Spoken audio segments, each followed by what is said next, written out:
and I think the market perception of our equipment typically is that it is back to you say robust, durable, reliable.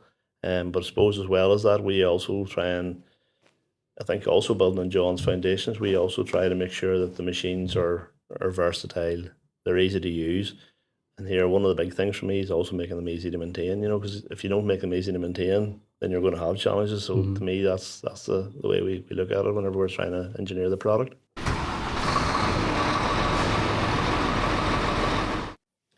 Welcome to the latest episode of RockTalk with Finlay podcast. Today we're joined by Matt Dickson, Finlay's business line director and general manager of Omagh and Coalville. So, Matt, you're here and you're our third guest. How are you feeling anyway before we get into it? A wee bit nervous, Charlie, but you're here. These things must be done. Like, yeah, that's it. Kick us off then. Your career to date, where did it all begin? I suppose for me, if I look back, I started done an engineering degree at Jordanstown, at the University of Ulster, back in 1999, and that took me up to 2003. As part of that degree, I actually done a year's placement.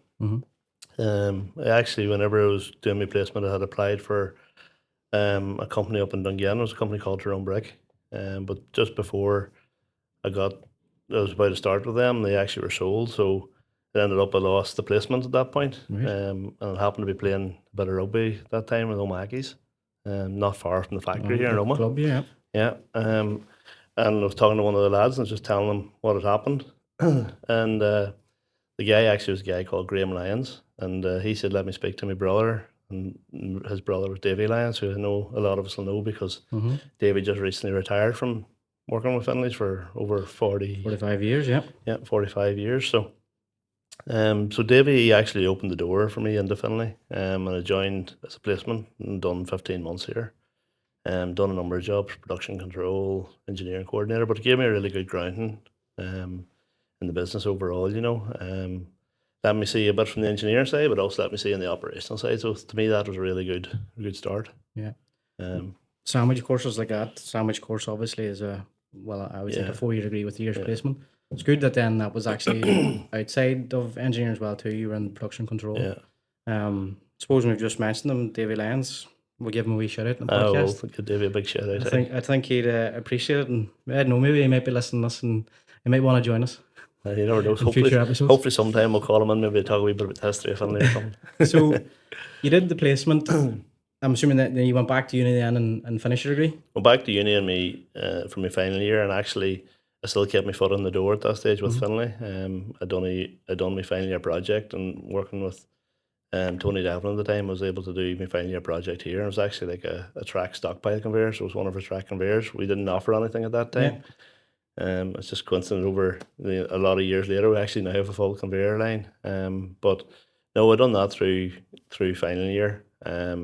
And Finlay was very good to me. They let me come in here, you know, on a Friday, do some of the design work here, and it helped me keep in touch with the people. And then whenever I finished that and I graduated at the end of 2000 or in mid 2003, I was offered a role at that stage to join as a graduate engineer. Whenever I joined as a graduate engineer, then I was put into, basically at that time, we were starting to make the first 694, which was our triple deck finishing screen. So they were just starting to build them. But whenever I joined, I helped do some of the initial drawings and CAD work and stuff for that, just to help do the detail design. And then help the guys on the factory floor actually assemble and build it. And then later on, I moved from that until just one of the actual product groups, and worked along well in Withrow, who's our product manager here now at Finlay. And we worked on 595, 883s, and back then we had a Rommel range as well. So 2 models that are still going today, actually. That's it, yeah. 2 models. You must have been fairly good at the engineering then. Well, I can't take credit for them ones, but I was involved in them anyway at some point. So 2003, that you basically was that when you became graduate? Yeah, that's a grad. Then what was next after the graduate role? So then moving on from the graduate role, I'd done a lot of engineering work between 2003 and 2006, and the next big step for me was probably in 2006. At that point, I became a lead engineer for our crusher line at that stage. Finlay got into the crushing they made the first crusher in 2005, and then we had recently launched an impact crusher in around early 2006. So I was involved at that time, just being involved in embedding that new models into production, and also dealing with any of the challenges or issues or anything we had to do in the field. And given that we were just getting into crushing, I suppose for me, there's a fair bit of travel at that time too. So I travelled a lot with the likes of Wayne Van Antwerpen, and also travelled with the likes of Tony and other people. We went around and we commissioned new equipment, and we set them up. We hear firsthand from the customers, and that's something which was I found very useful, and especially in that initial stage, getting that feedback. And then, as you mentioned, the beginning of track crushing for Finlay was 2005. So was that like a new concept from you just coming in and doing engineering at that time? Was everything wheeled before then? I suppose from the wheel market really on the Finlay side, the evolution of tracks probably came in around the mid-90s, and I think it was 97. On the screens? Yeah, on the screens. Mm-hmm. On the crusher front, this was our first track crusher, so it was 2005. We never had I'm not saying we never had, because if Davy Lyons was here right now, he'd be telling me that Finlay did have crushers prior to 2005. There was one back in 1976, I think it was. It was a combination unit, screen crusher and research system, and then in the 90s there was a few impact crushers that built as well, using SBM chambers actually at that time. Would that have been a good learning curve for me, and obviously with the first track jaw? And for me that was the key part of it. You were involved heavily at the start. You were like, nobody really knew the crushing side on the Finlay side at that point, all on the likes of Wayne, who had a lot of experience from working in South Africa. And I'm working closely with him and some of our other very experienced service engineers, Ronnie Kerr, Herbie Jones at that time. For me, it had taught me an awful lot about crushing. A good wealth of knowledge between all them boys. Yeah. And then, so you were lead engineer at that time? Yeah. What's after that? So then I was lead engineer in 2006, and I was at that position till 2009. 2009, just after the economic downturn, the crusher product from Pagson, which is the facility we had over in Coalville in England, it transitioned over to Omagh. Omagh become the mobile centre of excellence for crushers. So at that point then I become the engineer manager for the crusher platform. So basically anything to do with the plant design. We took the chamber that was designed, manufactured in Coalville. We took it and we integrated it onto the plants in Omagh. So I was responsible at that point for all plant design for both Finlay and Powerscreen. 2003, 2009 engineer manager. Yeah. It's good, eh? I was good for yourself, like. Yeah, no. To be fair, that's one of the things I say about Terex. They do give you good opportunities, and like if you're willing to do your hard work and willing to put in the effort, they will take a chance on people and they will support them. And that's throughout my whole career. I found that if I only look through my career, there's numerous mentors I've had. Whenever I first came in, for me, one of the key people was Carl Robinson. I worked very close with Carl at the start on the R&D side. He helped steer me. Carl's still here. Yeah, and then moving from Carl, as I went through engineering, Tony Devlin was very heavily involved with myself. David Lyons also here is a critical person within my own career development. And then as I moved on up and through, you'll hear me probably in a few questions time. You'll probably hear me talk about as I'm transitioning into the commercial side. So you've brought me directly to that. So engineer manager 2009. Next step then I believe is EvaQuip. Am I right in saying that? That's correct. Yeah. Which is that a business line director capacity? Business line director, and I joined EvaQuip it was late 2015, but really it was 2016 whenever EvaQuip kicked off. I joined them at that point. It was for me, my involvement there was really starting off the business. So it was identifying what the market was, the opportunity was, doing a bit of the product management stuff, which I'm fairly comfortable with, coming from the engineering background. Trying to identify what models we needed, what gaps were in the marketplace. And just trying to work on that and trying to see what route we need to take and help identify specifications and stuff. So that was done in 2016. And I worked with EvaQuip from 2016 right through to 2020. For me, the product management bit, as I said, was probably my comfort zone. Yeah. But it was my first time of dipping the toe in the water for the commercial side, which before this, I had no real exposure to the sales side or anything like that. And again, this is where I go back to that mentor. Like back then, Jeff Beatty, who was a sales director at Parsley at that time, he helped mentor me and helped guide me on what needed to be done from a sales aspect. Because I was just about to ask you, like obviously your bread and butter, so to speak, is engineering. Yeah, And then when you get in the business line director role, then obviously you're into more the commercial aspect of the business. yeah, And it's not only yourself as well too. There's other examples within Terex. Tony Devlin, yeah. he used to be the engineering manager here in Omagh, and then now, for instance, he's vice president of environmental. So, get going from engineering to the commercial. Is it more so that mentorship that got you through that and got you up to speed and learnings? Are they the one that you lean on? I think that's part of it, right? The mentorship's one thing. The other side, I would say, which I had too, and this really favoured me on the engineering side, was the close connection I had with the dealers, from an engineering perspective. You're working very closely with the dealer principals and the dealer sales staff, and that helped build relationships, and having done the role I'm in, I think, like I was once told, the business is all about relationships and it's all Yeah. about people. And that's probably one of the most truest points there is. So it was building them relationships, trying to understand, what people needed, being always willing to listen. It's probably like, even going back a while, like a person told me once, like sales, it's not all about always trying to push and sell. You're given 2 ears and one mouth for a reason. Like you should listen twice as much as you talk. Definitely.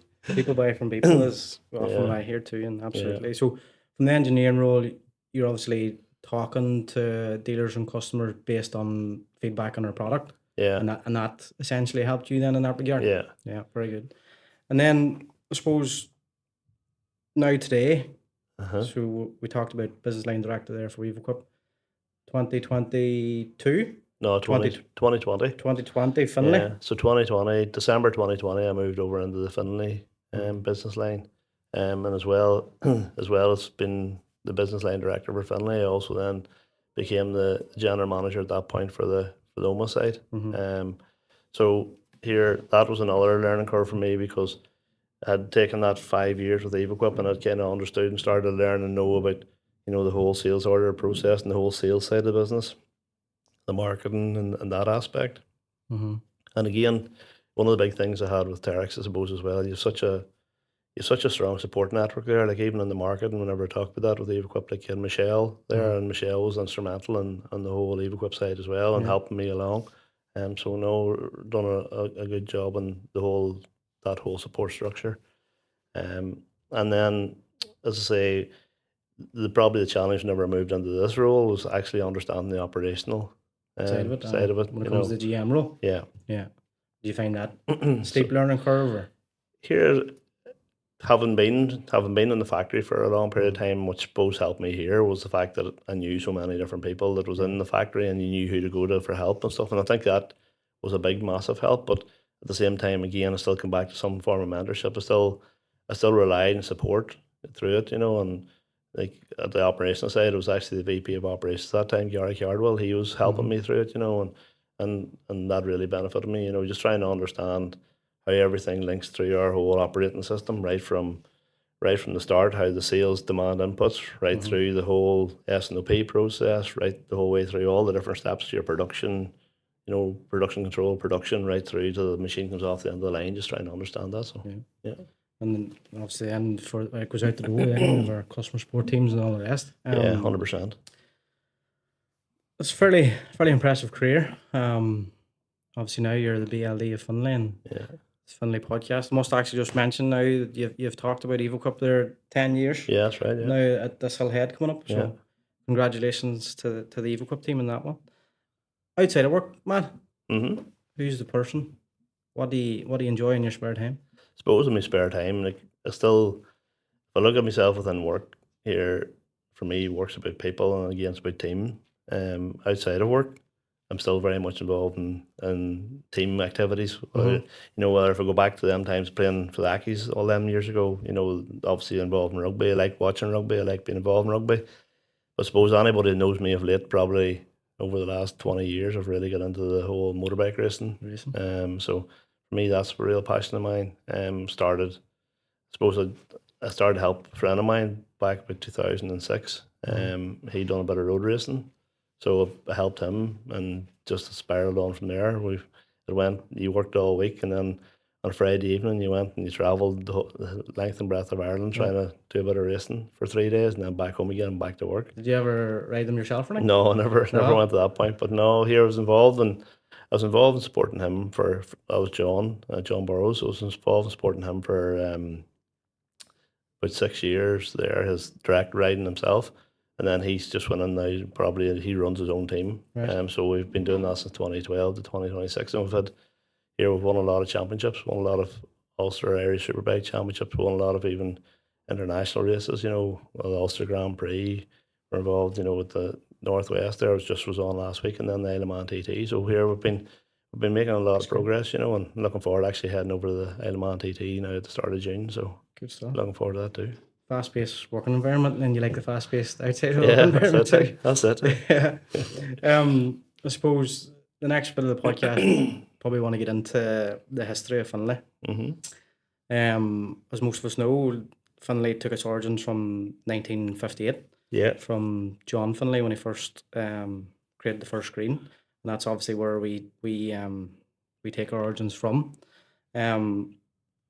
We've already talked about this, I suppose, but back then everything was essentially wheeled, I suppose. Well, even if you go back to that point in the 50s, right? John Finlay himself, John here, for anybody that doesn't know, John Finlay was a real engineer and entrepreneur, a real inventor. He come from Ballygolly in County Tyrone.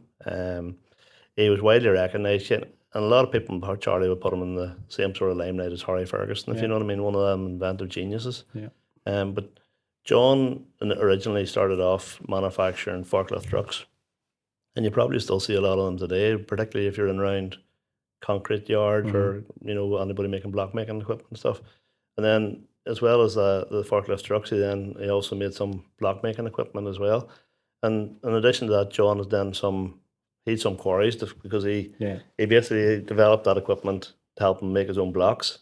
And then he had quarries, which then obviously need producing aggregate and the material then to feed for the blocks. And he had a number of them around Tyrone. And at that point, he was using static machinery. But then he seen an opening for a gap in the market for, hold on here, I could do a mobile machine that I could bring to the quarry face rather than having to bring all the material to the static plants. Yeah. So he developed his own first mobile screening system and pioneered that. And he launched that machine. That was 1958. Yeah. So to me, that's probably where the offshoots then of all the whole Tyrone crushing and screening industry feeds out of, if you know what I mean. Whenever I first joined Terex, when we were talking about the crushing and screening aspect of it, it seems as if most of the crushing and screening equipment worldwide is predominantly based in County Tyrone. The amount of OEMs in the area, obviously of us here in Omagh, and we have other competitors as well here in Omagh, and you go to Dunyan and Clonot, wherever, it's massive. And I think it'd be fair to say that he would have had an influence on all them. 100%. 100%. And I think it's only fitting as well too that we mention this, that John Finlay obviously tragically died in a car crash on the 29th of April 1986. So that's 40 years ago this year. And you mentioned there with Mr. Ferguson, there was a fitting tribute, so to speak, that I seen on Facebook that someone had put it out that basically put him in that light of great innovative engineers. No, 100%. Like John Finlay was a real inventor, a real genius. And even just talking, I talked earlier on about David Lyons. David's was with the business for 45 years. David worked directly under John, and he often talks it through that, John would come into the drawing office, sketch of an idea in the back of a cigarette packet, and then take it from there, then to actually getting that machine, putting it out into the marketplace, and I think that's something which still resonates very much with Finlay, as in we're obviously, and we'll talk about it, I suppose, a bit as we go through here, but we've been involved in a lot of innovative product over the years as well, and to me that resonates just with the background of John and just that whole, the way he was, and even the way himself as a businessman, he obviously worked very much a family ethos, if you know what I mean. And to me, that's something which I try to instill within our business, that Finlay's still very much a family feel business, that that actually quarry operators or distributors, everybody can feel close to and actually, you know, come and talk to us. We're always here to listen. We're always here to try and help and always try and go that extra mile to do what we can. Like. David have great stories about him. Yeah. I remember when I was interviewing him for his 45 years, like, doing a bit of a piece on him and the stories they do tell you about John himself from back in the day. Like you mentioned the cigarette packet. Like imagine that happening in today's world. I know. It's mental. Yeah. I obviously that ethos back from John Finlay's days. I would think it'd be fair to say that the equipment back then was robust, durable, reliable. Yeah. And I think we've brought that ethos on through from where we are today. I think that's you know, if you look back then, probably customers looked at the equipment being rugged. It was always strong, well built, well engineered, and that's something we pride ourselves at Finlay. You know, we try to make sure that we're bringing the product through that it is, and I think the market perception of our equipment typically is that it is back to you say robust, durable, reliable, but I suppose as well as that, we also try and I think also building on John's foundations, we also try to make sure that the machines are versatile, they're easy to use.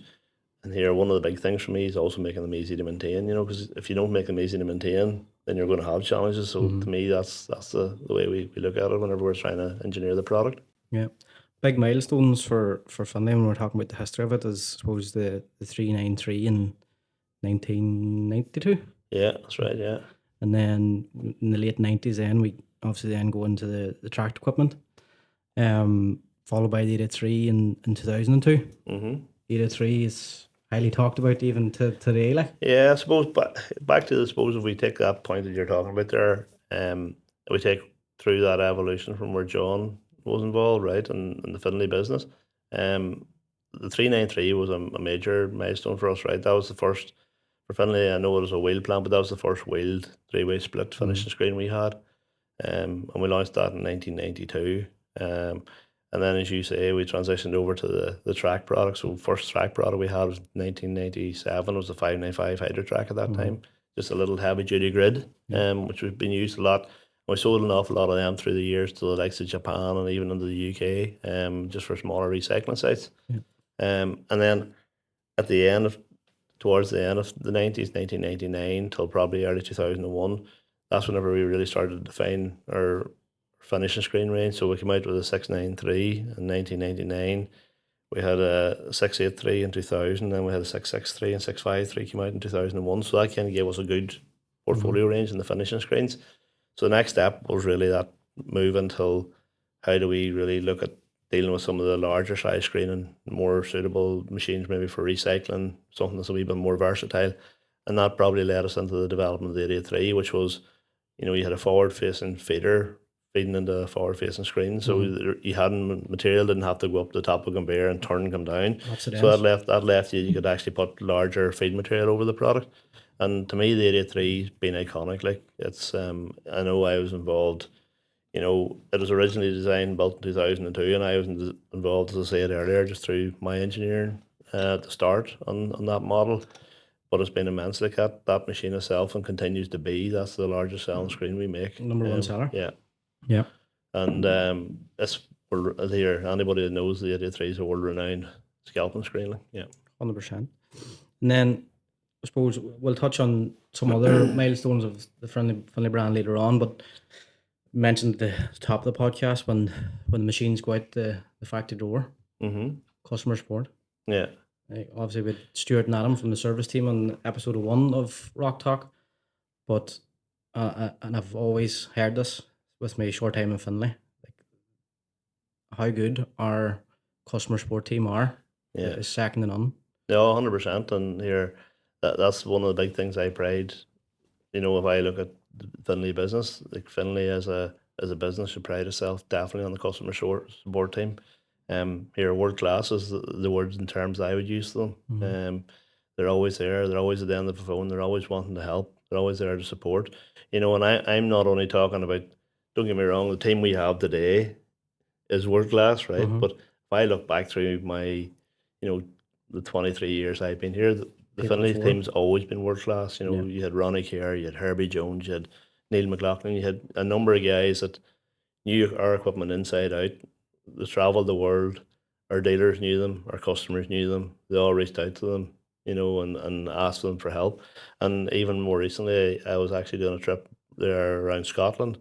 And, whenever you meet the customers and they're always talking to you about the likes of Stuart or the likes of Adam, and they're talking about the guys, you can see straight away how good a relationship Gives a they great have. impression. And it gives a great impression Yeah. to the the customers themselves. And that goes the whole way right through the whole team, and I suppose that Davey, as I talked about earlier, Davey, obviously headed that segment for a number of years, and he's obviously retired now, but he's passed it on to the very capable hands of Damien, and Damien's built a really strong team beneath him. But we've been able to, within our customer support team, we've always been bringing people, we're bringing in new talent, and we bring them through our business, and to me that's been key and instrumental for Finlay. And back to you were saying, Charlie, earlier, it's not even just that they come in and they come into the customer support team. Some of them come into the customer support team and then they've went on to sales roles, or even like Neil McElwain. Neil started with me, I'm going back years ago. Neil started with me whenever I was in the jawline. Right. He started with me as an engineer, and then he left that and went into the Finlay technical training team. Then he kind of went from there to a secondment over in South Africa, and now he's actually running the Magna personal training line. Knew that about Neil. Yeah. There's a new one there. Yeah. It's just goes to show, even I suppose from a people point of view, coming through the doors here, there's Opportunities. endless opportunities. Yeah. And Keith's episode there, like he was talking about two big things. Him from a dealership point of view is people and product. Yeah. So I think it'd be fair to say, from the Finlay team, the people we have here are great. Yeah, no, 100%. Like no matter what part of our business, like whether it's on the sales side, the marketing side, the sales support side, the customer support side, parts, the people, it's back to what I said earlier on. Yeah. Business is about relationship, and people deal with people. I suppose, Matt, the next part then, we've talked about yourself, and we've talked about some of the history in Finlay. We might get in a wee bit more in detail later. Terex Omagh, the home of Finlay. So 1976. Yeah, so I suppose if we go back back to the Finlay days, right? John Finlay obviously had a number of operations around. He had places in Tullyvannon, Ballygolly, he had places in Hoppers Bridge, at Cabra, he had Enniskillen, he had a number of different facilities, but the mobile screening range at that stage really moved into the Omagh site, which we're sitting in here today, in 1976, as you say, which here for me, that's another really proud milestone, right? That's 50 years this year that we've been manufacturing on this particular site. And from a point of view of the factory itself, like it's went through a number of evolutions over the years too, from I joined in 2003 to what it is now. It's unrecognisable, the differences like. So back in 1976, this was predominantly the home of Finlay. Was both crushing and screening built here? Back in Predominantly 76, screening? back in 76 it was predominantly screening. They did, as I say, they made some crushers earlier on. We talked about the highway crusher made in 76, so it was made here as well. And then in the late 90s, there was also a few crushers made here with the SBM, using the SBM product or crushing chambers, incorporated into our plant. But no, as I say, this has been traditionally was screening, and then until 2005, whenever Finlay launched their crushing line. Yeah. And then at that point, it was crushing and screening until 2000 and to the point in 2009 where the screening product transferred up to Dungannon. Yeah. So the screening centre of excellence, and then the other product moved into Omagh to be the crusher centre of excellence. So and talk us through. Obviously, we're celebrating this year 50 years of Terex Omagh and Home of Finlay. So, what kind of evolutions goes on? Like, what main differences would you see if you're looking back at a photo then versus photo 9? I suppose if you took an aerial photo now with a drone, there'd be a lot more space around the site than there is currently. Yeah. I suppose back then, on the Omagh site here, we used to do everything on the one site. So we used to the steel plate used to come in. We used to cut it here. We used to have a couple of halls where we fabricated, sub-assembled on the one site, and then we done the main assembly on the one site. Whereas if I take that to today, and take a look at it, we now, I suppose in 2002, that was the first evolution we done as a factory. The actual fabrication centre. And we moved it from probably about 3.5 miles out the road, out the Cookstown Road. There was a new facility built there. So that's where we do all our fabrication now. So the majority of our fabrication, I'll say probably 95% of our fabrication is done off site. Yeah. And then following on from that there, even some of the sub-assembly work we've done here, the sub-assembly work now has been done in another facility just fairly close proximity to this factory as well. So now within the main Omagh, the Drumquin Road site, it's really just final build assembly. Now we still do our cutting and painting here, but it's majority final build assembly. And obviously the production volumes have ramped up from obviously way back in them days to now. So new sheds would have been erected. Yeah, so that's the other one. We actually, I think it was back in 2007, we built a new assembly hall, which is Assembly Hall N. That was really purpose built because as we were getting into crushers, we needed something to actually deal with the larger crushers. So we built that whole new assembly hall, and that's been a success for us as well. And I suppose part of Finlay's history were Finlay, and then Terex comes on board in the late 90s, right in saying? Yeah. The economic downturn in 2008, which lent good opportunity then, obviously being part of the Terex family, that consolidation of manufacturing process. Now Omagh is building crushers, and crushers only. We're known as the Crushing Centre of Excellence. That's right. So that was 2008, and then there's a few other sites about here too. The MPD. Yeah, so our new product development, that really was around 2018. We had an opportunity. We set up a new off-site new product development area here, and we use that for building some of our new prototypes, but we also use it for supporting them. So if a prototype maybe goes from one site to the other and comes back in for some maintenance repairs, or if there's something we want to try on it, we'll put that on. So we set up a distinct new product development site, and that really was to help us try and improve our product development as well, and the reliability, and further improve that on our products, Yeah. And then obviously not a part of Terex Omagh, but definitely a part of the Finlay family is Coalville as well too. Yeah. Some of our units are built over there. Yeah, so Coalville's been an integral part. Even whenever the plant production closed down in Coalville, one bit that's always been here has been remained consistent is the fact that we've always manufactured the crushing chambers, in Coalville, and the engineering of the crushing chambers is housed there as well. So Coalville is definitely an integral part of our business. And you take today, they're supplying chambers over here. There's lorries back and forward every week from Omagh to Coalville and Coalville back. And then more recently, we actually started to manufacture the large plant again in Coalville.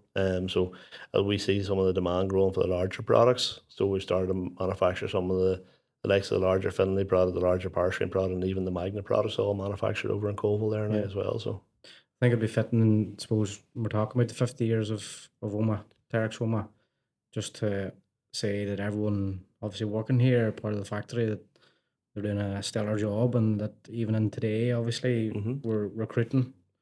We're a massive recruitment drive on at the minute. Yeah. So based on what you were talking about there earlier on, and obviously threw in the example then of Neil, there's plenty of opportunities here.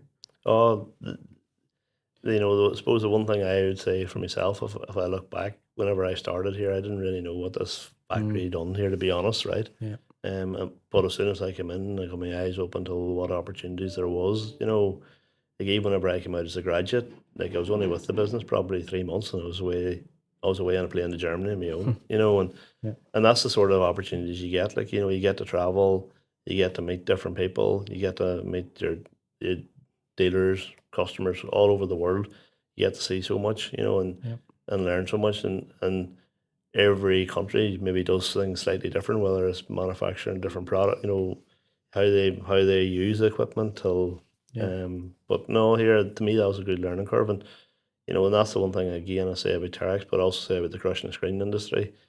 You can come in. The guy came in as a graduate engineer, and have now ended up with a business line director, general manager role. But you can go anywhere. You can go up, you can go left, you can go right. There's so many avenues, roads, paths. And even the amount of people that started off on the factory floor that are now obviously working 100%. in offices as well too. There's plenty of opportunities. There's a lot of opportunities that way, yeah. So 50 years Terex Omagh, Finlay. 68 years in business. Yeah. We're going to be celebrating our 70th now in 2028. Yeah, that's correct. Our company slogan, Strong Heritage, obviously relates, and we've talked about him, John Finlay, and the tremendous effort and accomplishments he made along the way. But there also, the other side of it then is a strong future. Yeah.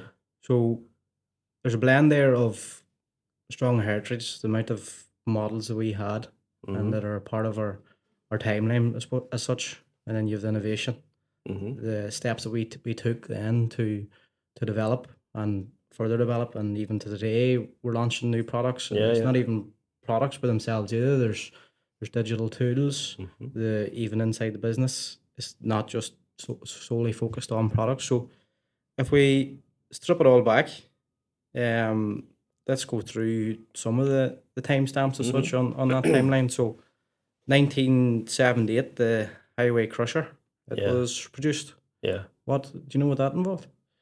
That crusher there was actually Davey had shared with me, because I wasn't aware that we'd made crusher beforehand, but it was basically like it was a wheeled crusher, but it also had a screen and a recirculating system on it. So I suppose if you take a look at some of our RS models today, our RS impactors, it was like an early adoption of one of them on wheels. So that to me that was Finlay's dipping the toe in the water of the crushing side. 1992 is your reference, 393 first three-way split screener.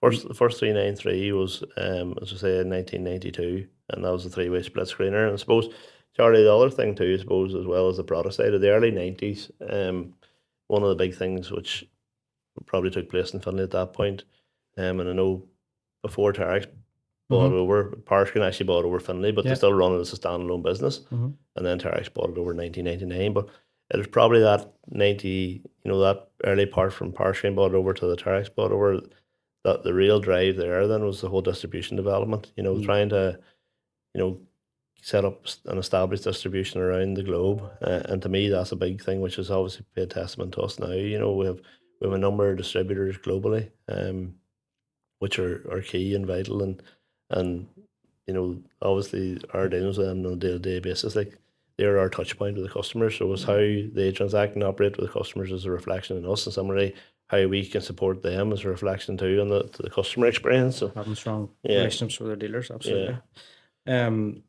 1997. So that wheel to the track. So 97 was the wheel to the track transition, and then that really running probably through the late 90s into the early 2000s. Probably I'll say you're in around that 2006, 7, maybe even 8, whenever we started to see one completely transition over, if you know what I mean. I think it got to the point that there's so much road legislation, trying to even have your equipment in to meet all them road legislation was quite difficult. So, but not only that, customers preferred having the track model because it's easy for them to manoeuvre them around their site.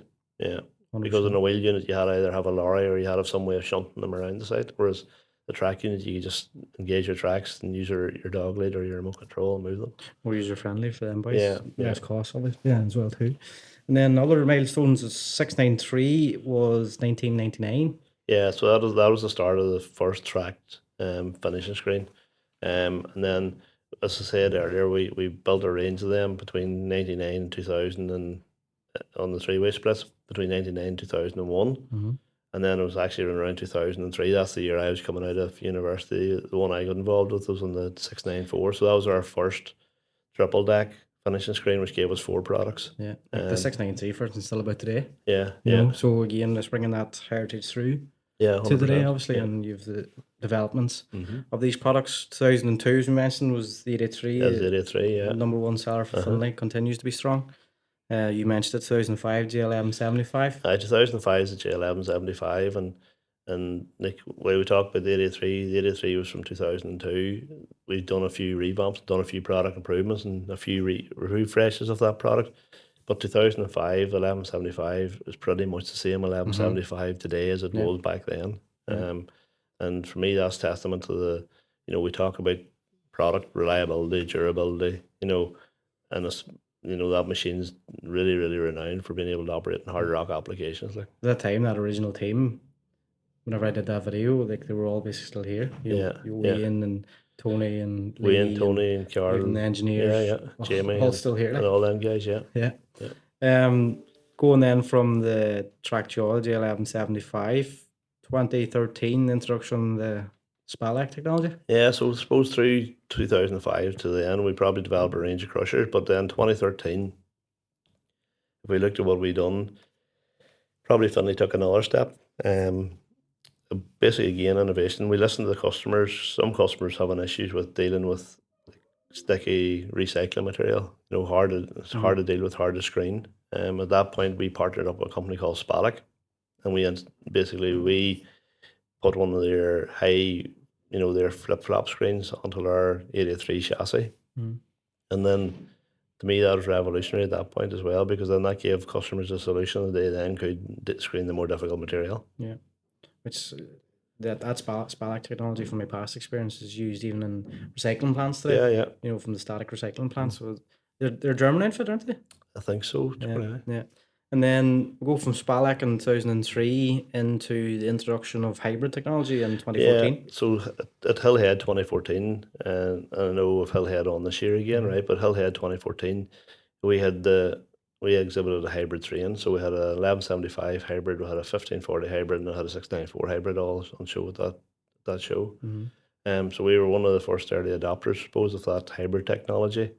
Like if you take a look at where we are now, there's a lot more competition moving into the hybrid piece. But back at that point, because we're talking 12 years ago, we had the first 3 machines sitting with hybrid technology on them. Even today, like looking at the current product range, the amount of machines that we have available in both hybrid and even electric as well. It's great. Like puts us in a great position.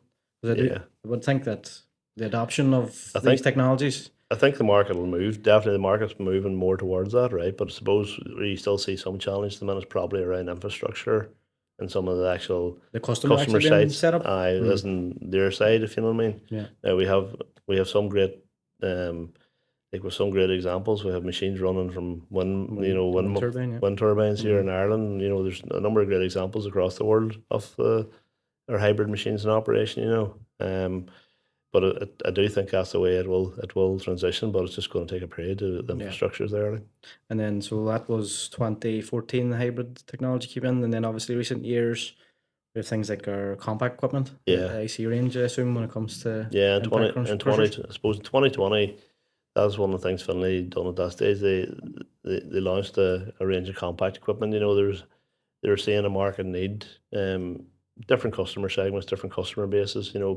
Maybe entry level, new users to the business, just trying to get them, I suppose having an opportunity that they couldn't justify the investment of buying a larger scale product. So they had opportunities for some of those smaller scale. So Finlay at that stage launched a range of compact equipment, and then around that time too, we launched the conveyor line to complement as well. And I suppose that both of them helped us to diversify and help us target different segments, different customer bases. Like we have crushing, we have screening, we have conveying, we have hybrid technologies, we have electric technologies, and then I suppose it'd be fair to say that Finlay were probably one of the first people to develop and put out their telematics. Yeah, so telematics, and to your point exactly, Finlay was they were the first crushing and screening business that actively, put telematics on a standard. So we done that in 2016. And we put that as standard across our crushing and screening line. And then as well as that, like if you take a look at our products today, and I think our telematics, they have full 7-year subscription with the machine. So that here, their telematics gives the customers a real good insight, being able to monitor performance, being able to monitor usage, understand problems, and gives them a lot of data at their fingertips, because your telematics now, you can have it on your mobile phone. Yeah. I would imagine when it was first rolled out, even the amount of stuff that has happened since then has even dramatically changed. Yeah. And like digital technologies, for instance, that's an evolution in itself, the amount that's available for us, for our dealers and our customers as well too. Yeah. Like digital technology has moved on significantly. Like you take a look at it, even just you refer back to even the Ask Finlay, where we use that with our dealers and stuff, where they have the tool now, the AI bots, which are able to search for information for them and help them try and diagnose and sort problems quicker. Like, so. Yeah, it's great. I suppose we've basically went through a timeline as such of some important milestones within Finlay. Now, so, as you will be able to hear there, like there's a lot of heritage in it. I think it's just right that even to today that we continue to build in that heritage with innovation, that we keep our machines reliable, robust, just as John Finlay did back in the day, and we're constantly innovating. You know, if we're not innovating machines, we're innovating things around machines that will help customers, help our dealers.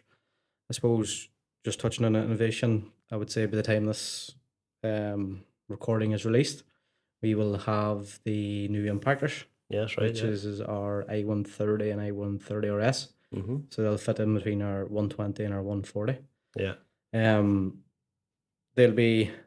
have their Hill Head debut now in Yeah, June. they will at Hill Head. They'll be exhibited at Hill Head, and then we'll be launching them to the market. You know, at that point. And here we see a lot of market opportunity for them models. You know, particularly in the likes of the US, but as well as the US into the European segment as well. You know, into that market. You know, and then around recycling. You know, the machines themselves are, you know, they're a good size that they could be relatively easily transported. You know, but also still give you that excellent performance and production through them, like so. And just suppose on the topic of Hillhead, just to make everyone aware, Finlay will be at Hillhead this year. We'll be in stand L3 beside Crusher Alley. We'll have a jaw, cone, and an incline in the demo area. And then on static display, we'll have 4 machines as well too. Yeah. And a awesome booth, I hope. Yeah. No, here, hopefully so. Hopefully so. Like, I'm looking forward to Hillhead. Like, it's always good to show your new equipment. It's always good again to meet. Again, it's a touch point with your customers. It's a touch point with your dealers.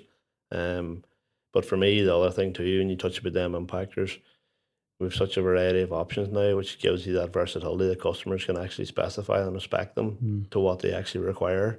You know, to make them. You know, whether it's pre-screen options, whether it's under-pan feeder options, whether it's wind sifters for clearing out the light materials, the plastics, the light woods, etc. out of the system. So that's a great product now. Yeah.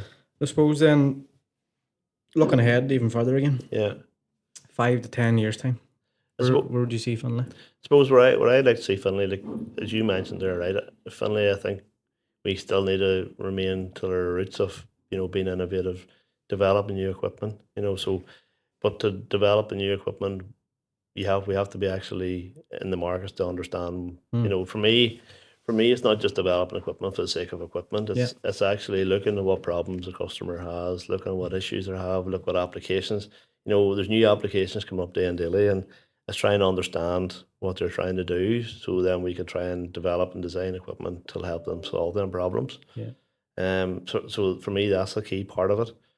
The other side for Finlay, I think, is, you know, we have made a really good, I touched on it earlier, we made a really good positive move on our distribution and having we have a global distribution network that's very, very strong, right?